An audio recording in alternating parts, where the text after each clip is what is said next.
Deep in the darkness of space, 7 alien races joined together long ago to form the Vrax Dominion. For hundreds of years, they moved from star to star, taking over planets and forcing the people who lived there to serve them. Everyone in this part of the galaxy feared the Vrax ships. When their black warships appeared in the sky, most planets gave up without a fight. The Vrax weren't just powerful, they were smart about how they conquered. They didn't start with big attacks. First, they would scare people. They'd blow up a small town or destroy a moon that everyone could see. They wanted to break people's hope before the real fighting started. Show them they can't win, the Vrax leaders always said, and you won't need to fight at all. Each of the 7 Vrax species had special skills. The Meraki could build ships that traveled faster than light. The Zenthi could create weapons that could crack planets. The Duvari were masters of spying and gathering information. The Hoxari understood the minds of other species and how to make them afraid. The Tellurians could control machines with their thoughts. The Voss were the strongest fighters. And the Krell, the leaders of them all, were the planners who put everything together. For a long time, the Vrax thought they were the only advanced beings in their part of space. They had crushed 32 other civilizations, turning them into workers, soldiers, or just removing them completely. No one had ever stopped them. The Vrax High Commander, Thex Kor, had personally led 26 conquests. His name made children cry on 100 worlds. Meanwhile, on a small blue planet called Earth, humans were just starting to look to the stars. They had sent people to their moon, put robots on nearby planets, and were building their first ships. That might someday reach another star. The people of Earth argued about politics and fought small wars, never knowing what waited for them in the darkness beyond their solar system. Earth scientists had just built a new kind of engine that could, maybe someday, take humans to the nearest star. The world's news showed the test flights. People dreamed about what might be out there. But the Vrax were already watching. Their long-range scouts had picked up signals from Earth, radio, television, internet data, flowing out into space. The Vrax analysts studied these signals. They watched human movies about aliens and laughed at how wrong they were. They watched human wars and thought about how easy Earth would be to take. "They're not even united," said one Vrax officer, as they watched news about Earth's conflicts. "They fight themselves more than they would fight us." Thex Kor, with his grey skin and 6 yellow eyes, looked at the hologram of Earth spinning in front of him. "Add them to the conquest list," he said. "Low priority, they have water and some useful metals. We'll get to them when we finish with the Proxima system." No one on Earth knew any of this was happening. Humans went about their lives, working jobs, raising families, watching sports, falling in love, never knowing that in a ship far away, cold alien eyes were already planning their future as just another conquered world. After years of planning, Earth finally sent its first group of people to live on another world. They chose Proxima Centauri b, the closest planet outside our solar system that might support life. It wasn't perfect. The air wasn't breathable yet, and the days were longer than on Earth, but it had water and the right temperature. With some work, humans could live there. The first ship carried just 50 people, scientists, engineers, doctors, and a few children. They built a small base with 5 domes connected by tunnels. From space, it looked like a tiny star on the planet's surface, glowing in the darkness. Dr. Mei Wong was the lead scientist, an expert in how to make planets more like Earth. Her husband Raj worked as the colony's main doctor. Their daughter Lin, just 8 years old, was one of only 3 children sent on this historic mission. Lin had dark, curious eyes and asked more questions than anyone could answer. At night, she would stand in the observation dome and stare at the stars, naming the constellations she had learned and wondering what other worlds might be out there. "Do you think there are aliens watching us right now?" Lin asked her father one evening as they looked at the strange pink sunset. Raj smiled and adjusted the oxygen level in Lin's breathing mask. "Maybe. The universe is very big. It would be strange if we were the only ones in it." What they didn't know was that someone was indeed watching. On the dark side of the planet's moon, a Vrax scout ship had been hiding for 3 days. Inside, Commander Grexan studied the human settlement through powerful telescopes and sensors. "Their energy signature is unusual," he told his crew. "They're using a fusion reactor, But it's designed differently than anything we've seen before. His second-in-command, Officer Peldak, zoomed in on the humans walking outside in their white suits. They look soft, no natural defenses, no claws or armor. But they've managed to travel between stars, Grexan said. That means they're smarter than they look. Send all this data back to the fleet. Back in the human colony, life was hard but exciting. Every day brought new challenges and discoveries. They planted the first Earth plants in special greenhouse domes. They mapped the strange rock formations in the valleys. They tracked the movements of the small lizard-like creatures that lived near the water sources. Lynn kept a journal of everything she saw. Day 86 on New Earth, she wrote, using the nickname the colonists had given their new home. Today I saw a purple fish in the lake. Dad says we can't eat anything from this planet yet, but maybe someday we can. I miss ice cream the most. The colonists celebrated their first 100 days with a small party. They set up a video call with Earth, though the signal took over 4 years to travel each way. They showed their families back home what they had. Built the first human foothold among the stars. That night, as the colonists slept, 3 more Vrax ships slipped into orbit around the planet. They were larger than the scout ship, with weapons that could turn the colony to ash in seconds. Analysis complete, Grexan reported to his superiors. The humans have no significant defenses. They appear to be a scientific outpost, not a military. 1. They have no idea we're here. The Vrax High Commander's voice came through the communication system. Is this planet worth taking? Grexan looked at the scans showing rich mineral deposits and vast oceans. Yes, Commander. And the humans have conveniently shown us it can support life. Very well, said the High Commander. Proceed with standard first contact protocol. Show them our power. Break their will to resist. As the sun rose on the human colony's 103rd day, no one knew that today would change the course of human history. Forever. Morning came to the colony like any other day. The red sun of Proxima Centauri rose over the horizon, casting long shadows across the rocky landscape. Inside the main dome, people were already busy at work. Engineers checked the oxygen systems, scientists analyzed soil samples, and in the smallest dome, the one with colorful drawings on the walls, the colony's children were having their morning lessons. Lynn and the other 2 children, Tao and Priya, sat on cushions while Mrs. Patel showed them how to calculate the different gravity on their new home. They had set up this small school to keep education going even on another world. The walls were decorated with artwork the children had made, pictures of Earth animals, the strange plants they'd discovered, and imaginary aliens with tentacles and funny faces. If I drop this ball on Earth, it falls at 9.8 meters per second, squared, Mrs. Patel explained. But here on New Earth it falls at... She never finished her sentence. The lights flickered suddenly, and a deep rumbling sound shook the floor. The children looked up, confused but not yet scared. Is it an earthquake? Tao asked. In the command center, alarms were blaring. Dr. Wong stared at the screens in disbelief. Multiple objects entering the atmosphere, she shouted. They're ships, they're not ours. Outside, the sky darkened as 3 massive black vessels descended through the clouds. Each one was bigger than the entire colony.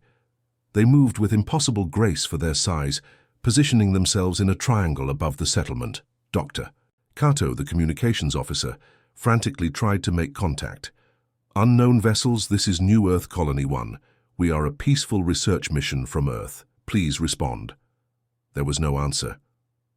In the Vrax command ship, Grexan studied the colony layout. Their largest gathering is in the central dome, probably their leaders. Their smallest dome shows unusual energy patterns, perhaps a weapons facility. Target that one first. Then the central dome. But sir, his officer said, our scans show no weapons. All new species hide their true capabilities. Grexan replied. This is standard procedure. A small demonstration will show them who is in control. He pressed a button on his control panel. Fire the primary beam. Low power. We don't want to damage the planet's resources. Back in the school dome, Mrs. Patel felt a strange tingling in the air. The hairs on her arms stood up. She looked out the window and saw a bright blue light forming under one of the alien ships. Her teacher's instinct kicked in before she even understood what was happening. Children, get under the tables now. Lin, still holding the ball from their gravity lesson, ducked under the table with Priya. Tao was still by the window, staring up in wonder at the ships. "Tao, come here now!" Mrs. Patel rushed toward him. The blue light intensified, and then a beam of pure energy shot downward. The dome's shields, designed to protect against radiation and micrometeorites, were useless against this weapon. The beam cut through the roof like it was paper. In the command center, they watched in horror as the school dome collapsed. Dr. Wong screamed and ran toward the exit, but Raj caught her arm. "May, you can't go out there. Lin is in there," she shouted, fighting against his grip. The beam shut off as quickly as it had appeared. The aliens had made their point. They didn't need to destroy everything, just enough to show what they could do. In the Vrak ship, Grekzan nodded with satisfaction. "Now target their central facility. Low power again." A second beam struck the main dome, penetrating only one side, leaving a smoking hole, but not destroying it completely. The colony's people rushed to the school dome, digging through the rubble with their bare hands. What they found would change humanity forever. Mrs. Patel had died trying to shield Tao. The boy was badly injured but alive. Priya was trapped under collapsed beams, crying out for her parents, and Lin lay still, the gravity demonstration ball still clutched in her small hand, her curious eyes never to open again. As the colonists pulled their dead and injured from the ruins, the Vrak ships rose back into the sky. Their mission complete, they left to report their successful first contact. They had no idea what they had just started. The message took 4 years to reach Earth, 4 years during which people back home believed everything at the colony was fine. 4 years of families sending birthday messages to children who were already gone. 4 years of Earth governments planning more colonies, unaware of what had happened to the first. When the signal finally arrived, it wasn't the usual cheerful update. Instead, it was a desperate recording made by Dr. Wong, her face streaked. With dust and tears, her voice breaking as she spoke. "Earth, this is New Earth Colony 1. We are under attack. Unknown alien ships they've..." She stopped, unable to continue for a moment. "They've destroyed the school dome. We have lost 3 of our people, including..." Her voice cracked again. "Including my daughter Lin." The recording continued, showing shaky footage of the colony in ruins. The camera panned across the rubble where rescue workers desperately dug for survivors. Then it showed something that would burn itself into humanity's collective memory. Dr. Raj holding his daughter's body, rocking back and forth, his space suit still covered in dust from digging through the wreckage with his bare hands. He looked up at the camera, his eyes hollow with grief, yet burning with something else. "They didn't even try to talk to us," he said quietly. "They just killed our children. Remember their faces, remember what they've done." The recording ended with a final plea from Dr. Wong. "Earth, if you receive this, they may come for you next. They're still watching us. We don't know what they want. Please, help us." On Earth, the video spread like wildfire. News channels played it on repeat. Social media exploded with grief and outrage. Within hours, the faces of the lost children became the most recognized images on the planet. People gathered in streets and squares, holding candles and pictures of Lin, Tao, and Mrs. Patel. Priya had survived, but was badly injured. Her small bandaged face looking out from a makeshift hospital bed became another symbol of what had happened. In Washington, D.C., the president addressed a stunned nation. "Today, we have witnessed an unprovoked attack on innocent human lives. This was not just an attack on our colony. This was an attack on humanity itself." In Beijing, the Chinese premier stood before millions of viewers. The child who was lost was of Chinese descent. The doctor who tried to save her was Indian. The teacher who gave her life was British. Today we are not separate nations. We are one people. Similar speeches echoed around the world. Old enemies put aside their differences. Border disputes that had raged for generations suddenly seemed meaningless. Military leaders from countries that had been enemies weeks before now sat at the same table planning together. "They wanted to frighten us," said a general at one such meeting. "They wanted to break our will to resist." He shook his head. "They don't understand humans at all." In living rooms across the globe, families held their children closer. Schools held memorial services. Children made drawings and wrote letters to the colony. Raj's parents in Mumbai watched the footage of their son holding their granddaughter's body. They had never even met Lynn in person. They had been saving money to visit the colony someday. Now they joined thousands of others volunteering for the newly formed Earth Defense Initiative. At space agencies worldwide, scientists and engineers worked around the clock. Projects that had been competing were now combined. Technologies that had been secret were now shared. A grandmother in Kenya, watching the news, summed up what millions were feeling. They think they can come to our home and hurt our children. They will learn what happens when you wake a sleeping lion. The message that spread across Earth wasn't the one the Vraks had intended. It wasn't fear or submission. It was a deep, cold anger. A resolve that hardened like steel in the heart of every human. 4 light-years away, the colony struggled to rebuild, unaware of the transformation their tragedy had sparked on Earth. They had no way of knowing that help was coming, that humanity wasn't going to be conquered, that the Vraks had made the biggest mistake in their long history of conquest. In an underground facility beneath the Nevada desert, world leaders gathered for an emergency summit unlike any in human history. The room buzzed with tension as presidents, prime ministers, and military chiefs from 30 countries sat around a massive table. On the wall, images of the alien ships that attacked the colony played on a loop. "We need to send help immediately," said the Brazilian president, pounding his fist on the table. "It would take 4 years for our fastest ships to reach them," replied the Japanese defense minister. By then, no one needed to hear the rest of that sentence. Everyone knew what it meant. The American general cleared his throat. "There's something you all need to see." He nodded to an aide who distributed thick folders stamped ultra-classified to everyone present. "What you're about to learn has been kept secret for 70 years, he said. In 1957, it wasn't a Soviet satellite that sparked the space race. It was something else that entered our atmosphere. Gasps filled the room as people opened the folders to see black and white photos of a crashed ship that was clearly not human-made. "Roswell?" the British Prime Minister asked incredulously. "No, that was a weather balloon," the general said. "This one crashed in Siberia.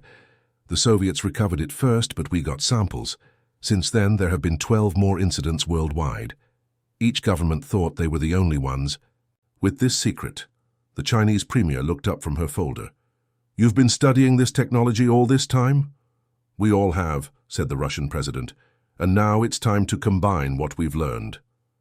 Within days, the world's top scientists were brought to a new facility built specifically for this crisis. Among them was Dr. May Wong, who had been brought back to Earth on a fast transport ship. Her eyes had a haunted look, but her voice was steady as she addressed the science team. "I watched my daughter die because we weren't prepared," she said.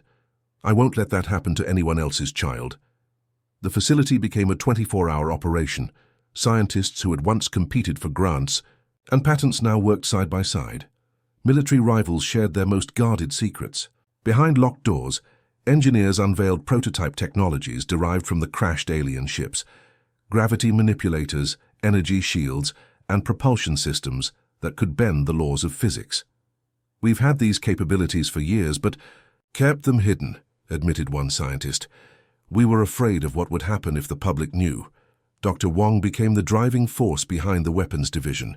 Her husband Raj, once a gentle doctor who had taken an oath to do no harm, now worked alongside military strategists planning Earth's defense. "The person I was died with Lynn," he told his wife late one night when they finally had a moment alone. "I can't save lives anymore. I can only avenge them." May took his hand. "We're not just doing this for Lynn. We're doing it for every child on Earth." In orbit, construction began on ships unlike anything humans had built before. They looked crude compared to the sleek Vraks vessels, but inside, they contained technology. That might give humanity a fighting chance. Regular people got involved too. Factory workers churned out components for the new ships. Farmers increased production to feed the massive workforce. Truck drivers transported materials around the clock. Everyone knew what was at stake. A worldwide draft called up millions of young people for training. Among the first to volunteer was Priya, the surviving child from the colony attack. Now a teenager with scars across her face, she insisted on joining despite her age. "I remember their ships," she told her reluctant parents. "I remember what they did to my friends. I need to fight." Meanwhile, astronomers detected new movements near Proxima Centauri. The alien ships were on the move again. Intelligence suggested they weren't just targeting the colony anymore. They were preparing for a larger invasion. Earth had perhaps 1 year before they arrived.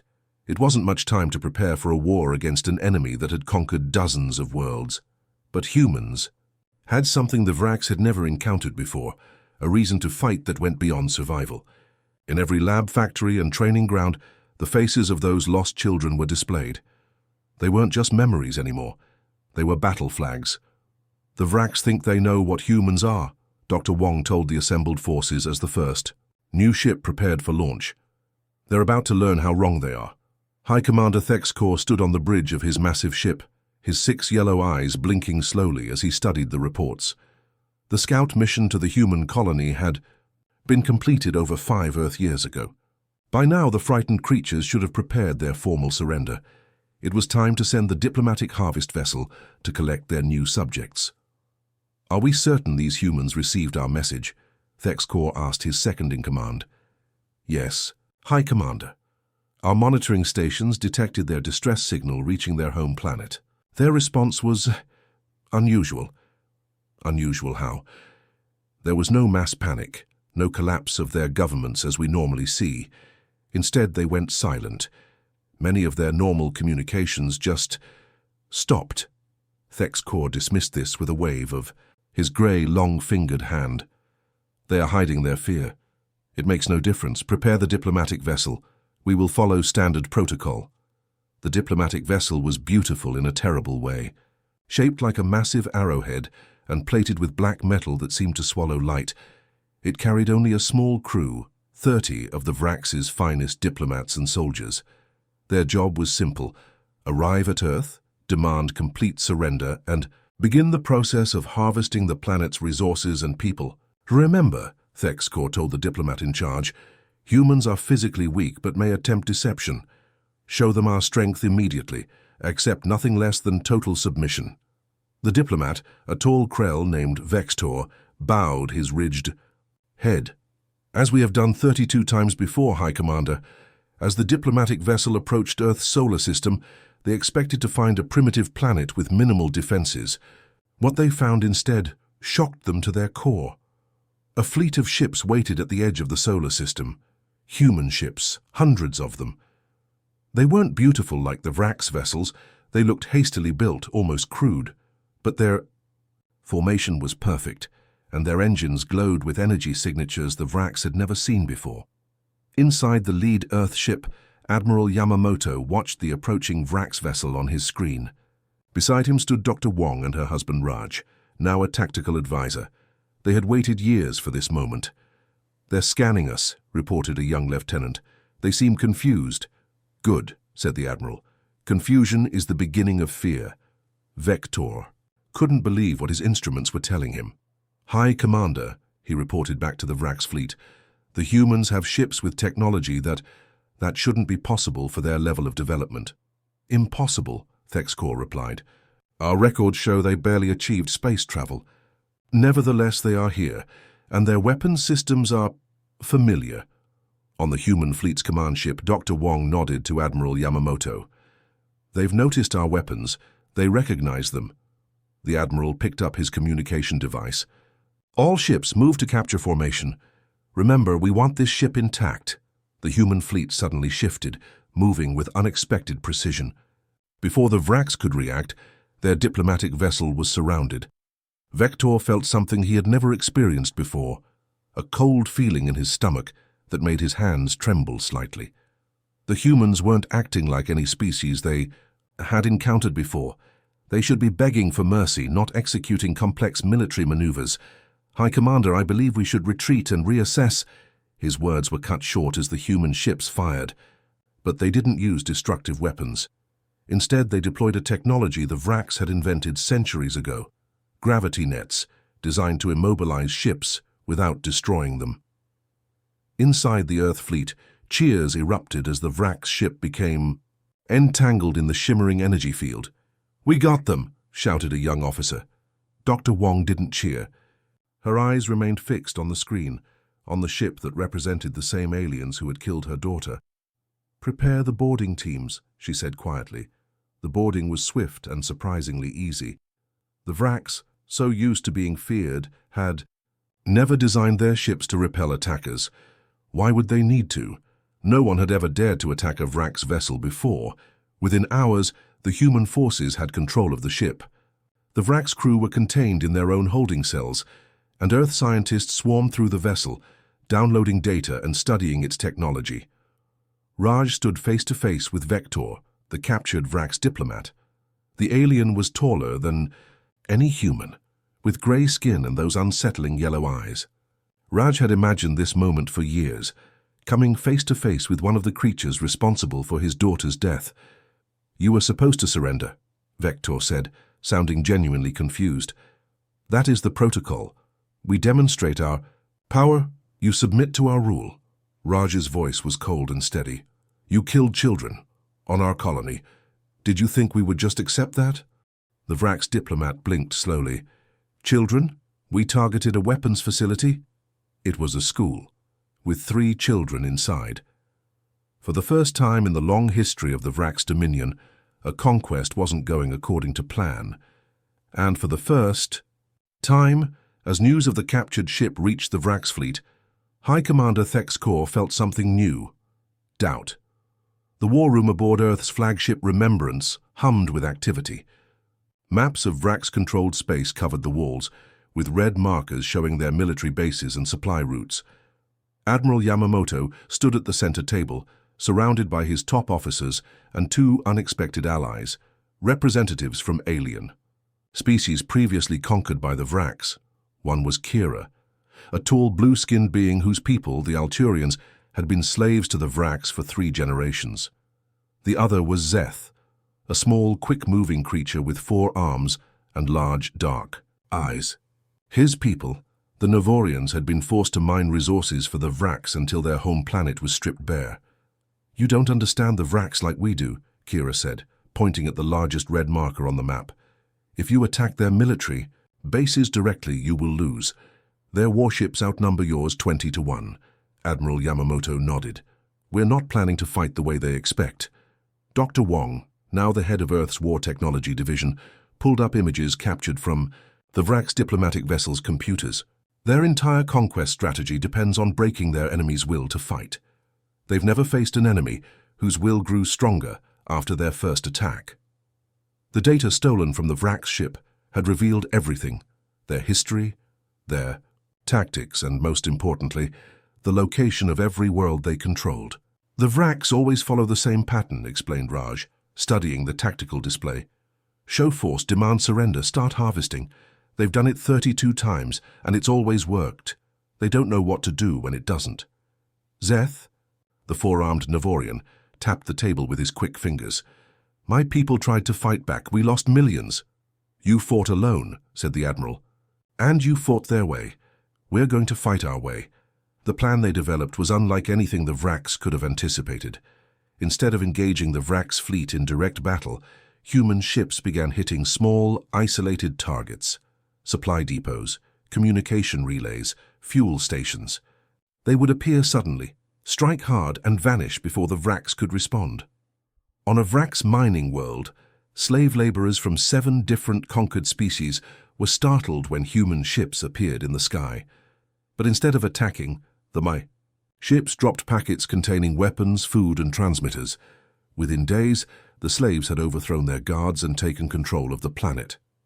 This scene repeated across a dozen worlds. The humans weren't just fighting, they were freeing slaves and creating allies.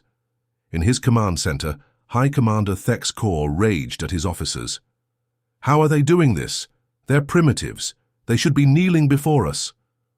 His intelligence officer, trembling slightly, showed him the latest reports. "They're not fighting like primitives, Commander.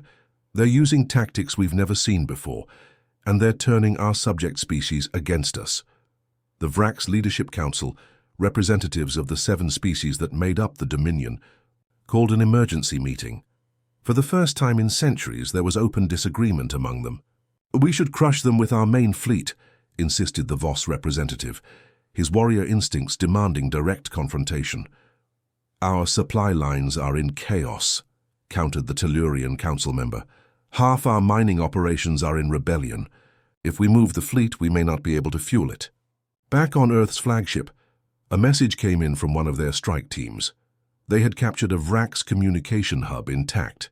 The team was led by Priya, now a young woman and one of Earth's most daring special operations commanders. "We found something you need to see," her message said. "Their leadership is fighting among themselves. Some of them want to abandon this war." Dr. Wong smiled for the first time in years. "They're starting to crack. The Vrax had always relied on fear to control both their enemies and their own people. Now, as news spread of human victories, that fear was turning to something else. Hope among the conquered, doubt among the conquerors. In a bold move, Earth forces helped the rebellion on Alturia, Kira's homeworld, to overthrow their Vrax rulers. Completely. When the Vrax sent ships to retake the planet, they found a combined fleet of human and Alturian vessels waiting for them. The battle was short and decisive. Another Vrax defeat. "Impossible!" Thexkor smashed his fist into a display screen. "How can humans fight like this?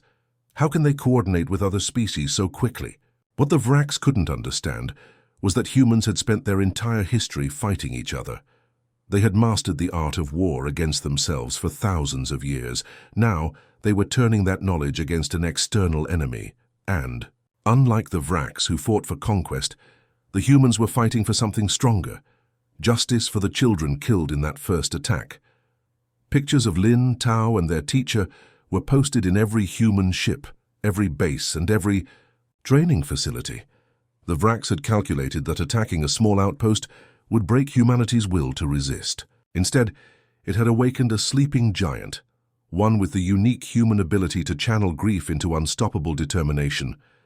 As more conquered worlds joined the human alliance, Thexkor faced a situation no Vrax commander had ever experienced.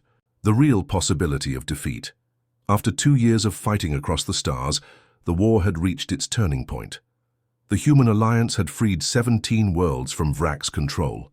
Their forces, once small and desperate, now included ships and fighters from a dozen different species.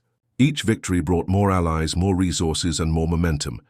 The time had come for the most daring mission of the war, a direct strike against the Vrax command world, Draconis Prime.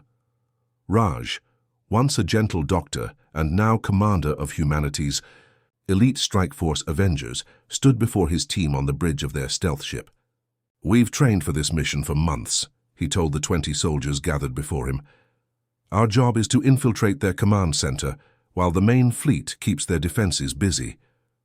Among his team were 3 humans, 2 Alturians, a Navorian, Satech expert, and even a Zenthi, a member of one of the 7 Vrax ruling species who had defected after witnessing what he called the honor of human warfare. "Commander," said Lieutenant Priya, her scarred face set in determined lines, "intelligence reports confirm that Grexan, the commander who ordered the attack on our colony, is currently on Draconis Prime." Raj nodded, his eyes darkening. "He's my responsibility. The rest of you focus on your objectives." As their ship approached Draconis Prime, the main human allied fleet launched its attack on the other side of the planet. The Vrax defenses responded exactly as predicted, leaving a small gap that Raj's team exploited. Using Vrax access codes provided by their Zenthi ally, they landed in a maintenance bay and moved quickly through the massive command complex. Each team member knew their role perfectly. Some planted explosives at key structural points, others hacked into communication systems to broadcast false orders, and a third group secured their escape route. Raj, with Priya and 2 others, headed for the central command chamber. The corridors were nearly empty, with most Vrax forces responding to the main attack. Those they did encounter were quickly neutralized with stun weapons. Humans had learned that showing mercy to enemy soldiers often led to more defections. In the Grand Command Center of the Vrax Dominion, High Commander Thexkor watched the battle unfolding on massive screens.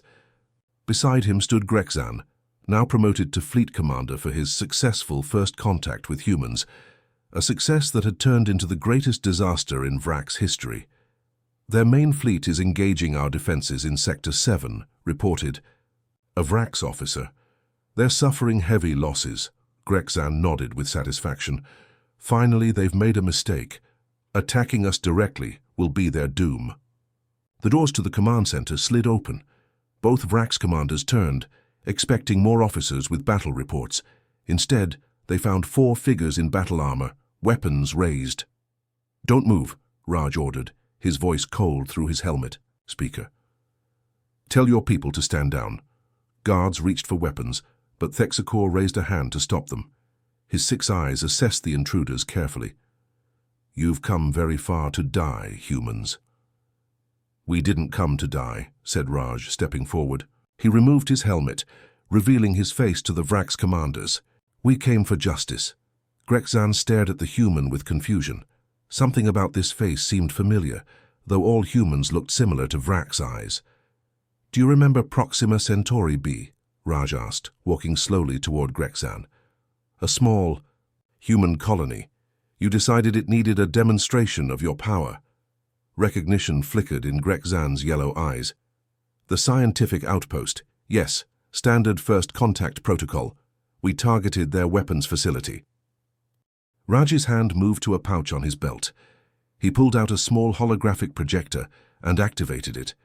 The image of a young girl appeared, floating in the air between them, Lynn, smiling on her 8th birthday, just weeks before the attack.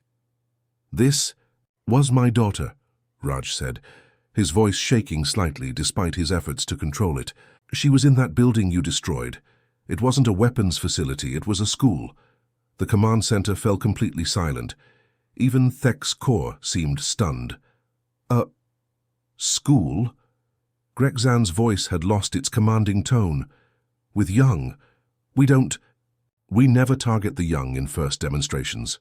"But you did," said Priya, stepping forward and removing her own helmet to reveal her scarred face. "I was there too. I survived. 3 others didn't." Grexan's grey skin seemed to pale. In all his years of conquest, he had followed the protocols exactly. Demonstrate power, break will, accept surrender. The deaths were always military, always calculated. The idea that he had killed defenseless young creatures violated something deep in Vrak's culture, where the young were sacred even among enemy species. "I did not know," he said finally. Thexacor hissed angrily.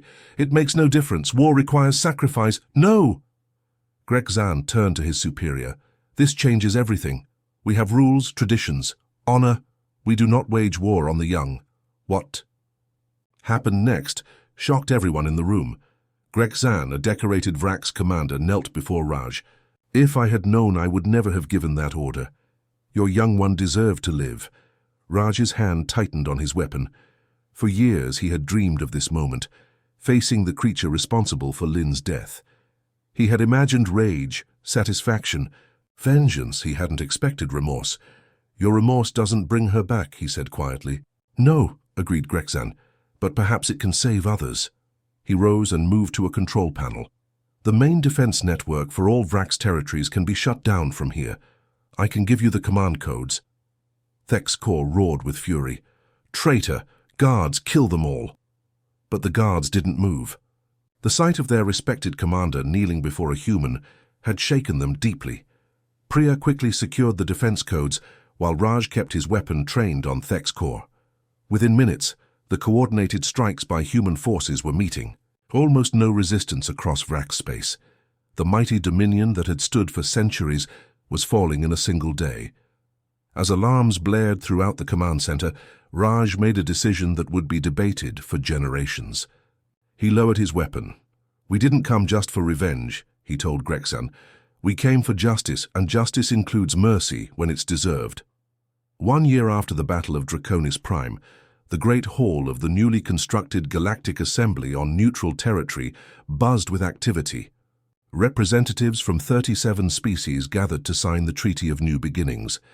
At the center of the hall stood a table made from materials contributed by each world: Earth marble, Alturian crystal, Navorian living wood, and even Vrak steel. Dr. Mei Wong, now Earth's ambassador to the stars, stepped forward to sign for humanity. Beside her stood representatives from all the formerly subjugated worlds, each waiting their turn. In the front row of observers sat Raj, his hair now streaked with grey, watching with quiet pride as his wife helped forge a new era. This treaty marks not just the end of the Vrax dominion, Dr. Wong announced to the assembled delegates, but the beginning of something better. We pledge that no species will ever again be conquered, enslaved, or exploited by another. The fall of the Vrax had been swift once their defense network collapsed. Rebellions erupted on every conquered world. The 7 ruling species of the Dominion fractured, with many choosing to help the liberation rather than face justice for their past actions. Thexcor and his loyalists had fled to the outer reaches of known space, but they were a diminishing threat, hunted by ships from a dozen worlds they had once tyrannized. Grexan and many like him had surrendered, and now worked to rebuild the worlds they had damaged. The humans taught us something we had forgotten, Grexan told the assembly when it was his turn to speak. That true strength comes not from causing fear, but from protecting others. Not from how many worlds you control, but from how many stand willingly beside you. On Proxima Centauri b, the small colony had been rebuilt and expanded. What had once been a research outpost was now a thriving settlement with people from many worlds. At its center stood a garden unlike any other in the galaxy, the Memorial of the Three. In this garden, statues of Lin, Tao, and Mrs. Patel stood amid flowers from 100 planets. The plaque at the entrance, written in all the languages of the Alliance, read simply, "Because of them we found each other. Because of them we are free." Priya, her face still bearing the scars from that terrible day, had become the garden's keeper. Every day, visitors from across the galaxy came to pay their respects. Some left small tokens, drawings, poems, or personal treasures. Others simply stood in silent reflection. I never thought something so beautiful could come from something so horrible, Priya told a group of visiting children, a mix of human, Alturian, and even young Vrax. But that's the way of the universe. Even the darkest moments can lead to light. On Earth, life had changed dramatically. The planet was no longer alone in the cosmos, but a central hub in a network of worlds. Ships from distant stars were now common sights in the sky. Schools taught languages of other species. Hospitals incorporated medical advances from a dozen alien cultures. Markets offered fruits from worlds humans had never dreamed existed just a few years before. The old borders between nations had faded in importance, as humanity united not just with itself, but with the galaxy. Children who once dreamed of visiting other countries now dreamed of visiting other solar systems.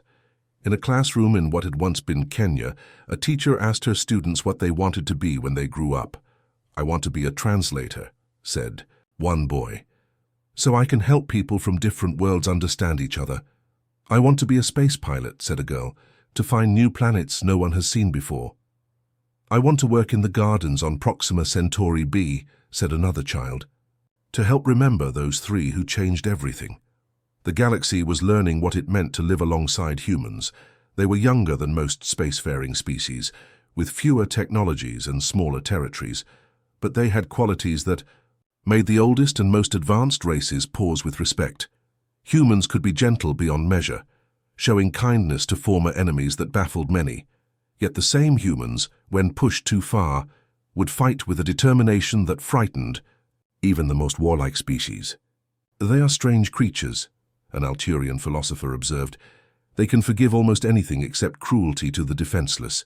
They will risk everything to save a single child, and that makes them both wonderful allies and the most dangerous. Enemies imaginable." In the years that followed, many threats emerged to challenge the new galactic peace. Ancient rivalries, resource disputes, cultural misunderstandings. But each time the alliance held, with Earth often serving as the mediator between older, more established powers. And whenever negotiations grew tense, someone would inevitably suggest meeting at the garden on Proxima Centauri b, where 3 innocent lives had unknowingly changed the course of galactic history. There, among the statues and flowers, even the angriest delegates found perspective. There, they remembered what truly mattered. And there, in the shadow of one small human, Child who had once looked up at the stars with wonder, they found their way back to peace.